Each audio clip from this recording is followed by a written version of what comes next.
Simon Cowell has seen hundreds of talents, thousands of dreams, millions of tears. But this moment brought him to his knees. The stage lights dimmed. The audience fell silent.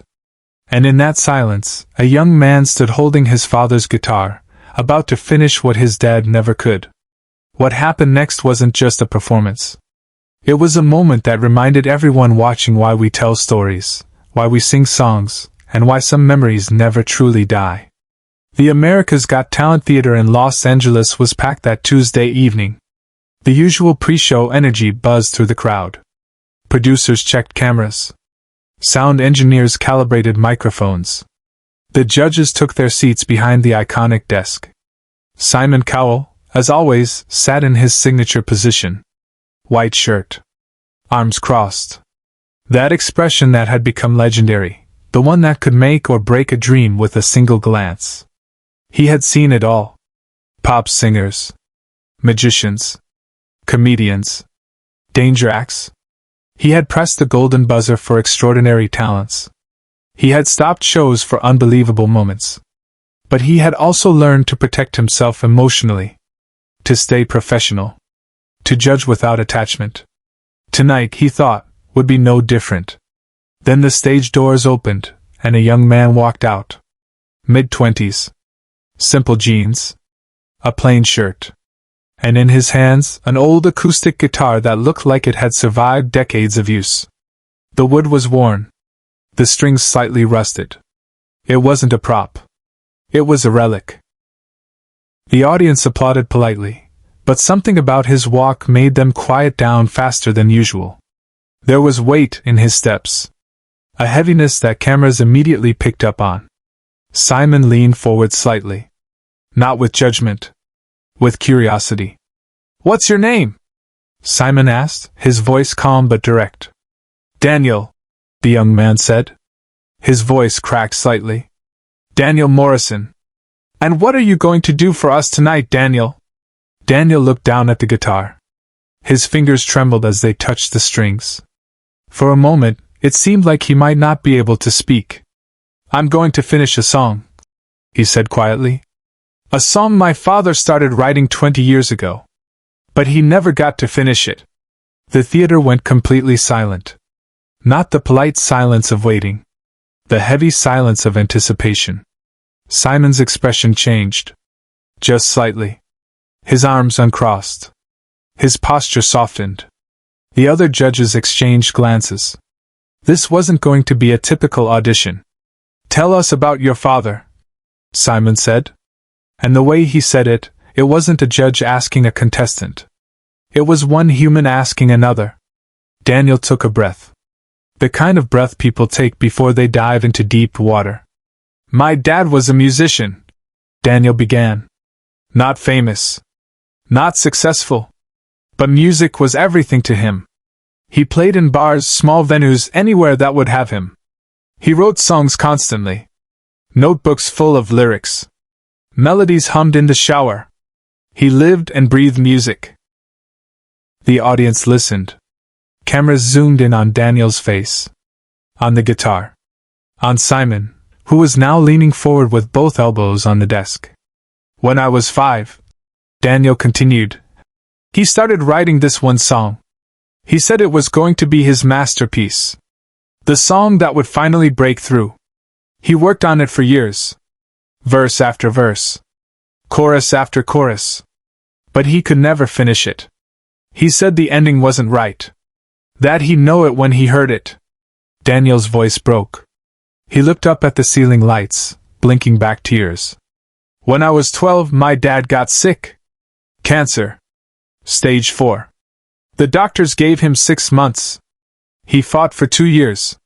The theater was so quiet you could hear the hum of the stage lights. In his last week," Daniel said, his voice barely above a whisper, "he called me to his hospital bed. He gave me this guitar. And he gave me his notebook. He said, 'Daniel, I couldn't finish the song. But maybe you can. When you're ready. When you know how it ends. Finish it for me.'" Simon's jaw tightened. His eyes glistened under the stage lights. He didn't look away. He didn't blink. He just listened. That was 13 years ago, Daniel said. I've carried this guitar everywhere. I've tried to finish the song 100 times. 1,000 times. But I could never find the right words. Until 3 weeks ago. He looked directly at Simon. 3 weeks ago, I became a father. My son was born. And when I held him for the first time, I finally understood what my dad was trying to say. I finally heard the ending. Simon stopped the show. No one knew what was happening. He raised his hand. Not to buzz. Not to judge. Just to stop everything. Wait, Simon said. His voice was different. Softer. Almost vulnerable. Before you sing, I need to know. What was the song about? Daniel smiled. A sad, beautiful smile. It was about legacy, he said. About what we leave behind. About how love doesn't end when we do. My dad was writing it for me. And I'm finishing it for my son. Simon nodded slowly. He looked down at his hands. For a moment he seemed to be somewhere else. Remembering something. Or someone. Sing it, Simon said quietly. Finish what he started. Daniel closed his eyes. His fingers found the first chord. The guitar's old strings resonated through the theater with a warmth that only decades of use can create. And he began to sing. The melody was simple. Haunting. The kind of tune that feels familiar even though you've never heard it before. His voice wasn't perfect.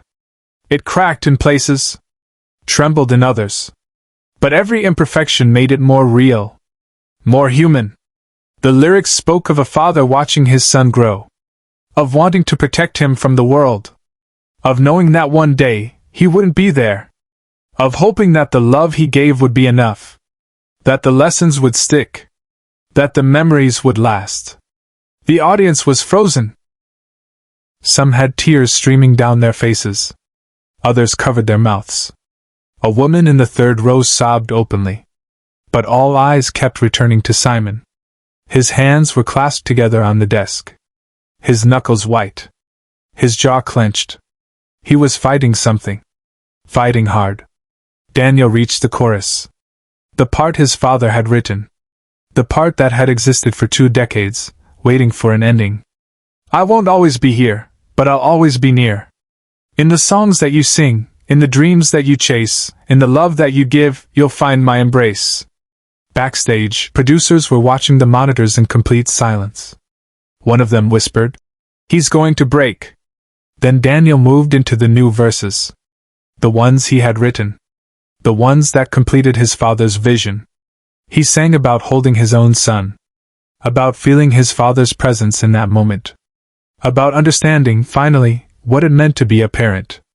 About the circle of love that connects generations. Now I hold my boy, and I finally see, you're not really gone, you're alive here in me. Every lesson you taught, every moment we shared, lives on in my hands in the love that I bear. Simon's composure shattered. His hands came up to cover his face. His shoulders shook. Tears, real tears, fell between his fingers and onto the judge's desk. The other judges looked at him, stunned. In all the years of the show, they had never seen Simon Cowell break down like this. Daniel didn't stop. He couldn't stop. He was crying too, but he kept singing. Kept playing. This wasn't a performance anymore. It was a release. A completion. A promise kept. The final chorus built. Daniel's voice grew stronger, even through the tears. The guitar rang out clear and true. So I'll finish your song, Dad, the one you began. I'll sing it for my son, so he'll understand. That love never dies, it just changes its form. You're the calm in my chaos, the eye of my storm. The last chord rang out. Sustained.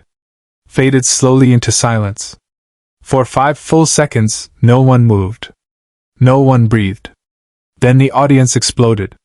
Not with applause. With something more. A standing ovation mixed with sobs. People hugging strangers. Hands over hearts. But what happened next, no one in the theater or watching at home could ever forget. Simon stood up. He didn't look at the other judges. Didn't acknowledge the cameras. He walked around the desk and straight toward the stage. The audience gasped. Simon Cowell never did this. Never. He climbed the stairs to the stage. Walked directly to Daniel, who stood frozen, guitar still in hand. Simon stopped in front of him. For a moment, he just looked at the young man. Then he did something that stunned everyone. He pulled Daniel into a hug. Not a polite hug. A real one. The kind that says, "I understand. I feel it too." Daniel broke completely. His arms wrapped around Simon, and he sobbed into his shoulder. The guitar hung between them. The microphone picked up everything. "Your father," Simon said, his voice thick with emotion, audible through the mic, "would be so proud of you.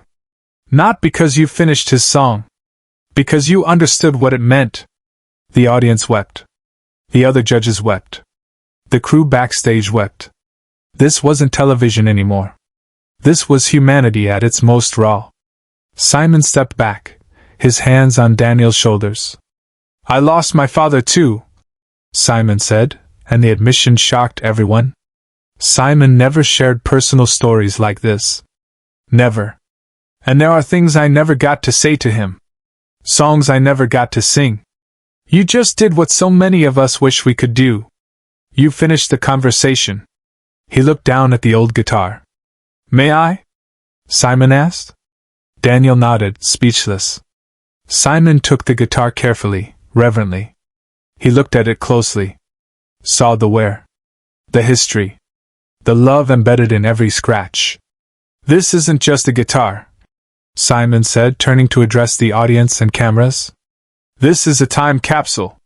This is proof that what we create, what we love, what we give to our children, it matters. It lasts." He handed it back to Daniel. "Keep this safe," Simon said. "And one day, when your son is old enough, give it to him. Let him finish something you started. That's how legacies work. That's how love survives." The theater erupted again. But Simon wasn't done. He walked back to the judge's desk. The other judges were still wiping tears. Simon stood behind his chair and looked directly into the camera. "I've been doing this show for years," Simon said. "I've seen incredible talent. I've seen dreams come true. But tonight, I saw something more important. I saw a son honor his father. I saw love transcend death. I saw what really matters." His hand moved to the golden buzzer. "There's only one response to what we just witnessed." He slammed his palm down. Golden confetti exploded from the ceiling. The iconic music blared. The audience screamed. Daniel collapsed to his knees on stage, guitar clutched to his chest, sobbing.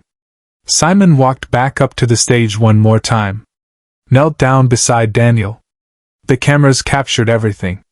"Your father is here," Simon said, pointing to Daniel's heart. "He heard you finish the song. And he's smiling."